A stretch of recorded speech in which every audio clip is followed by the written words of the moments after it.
এক জঙ্গলের পাশের গ্রামে বাস করত এক ছোট পরিবার। কিন্তু পরিবারটি ছিল খুব গরিব। তাদের দুবেলা দুমুঠো ভাতও জুটত না। তারা খুব কষ্টে দিনগুলো কাটছিল।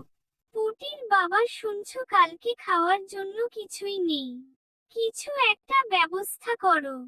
পুটির মা, আমি দেখতেছি কিছু ব্যবস্থা করতে পারি কি না। তখন পুটির বাবা হাঁটতে হাঁটতে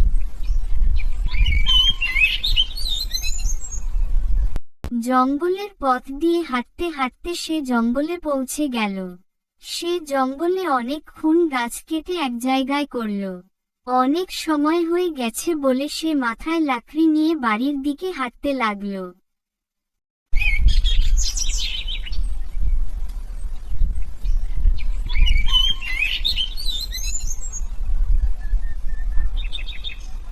সে হাঁটতে হাঁটতে বাজারের ভিতরে ঢুকে পড়ল। সে বাজারের ফাঁকা জায়গা দেখে লাকড়িগুলো নামালো। নামানোর সাথে সাথে একটা লোক আসলো লাকড়িগুলো কিনতে। মদনবাবু লাকড়িগুলো বিক্রি করে ব্যাগ ভর্তি বাজার করে বাড়ির দিকে যেতে লাগলো।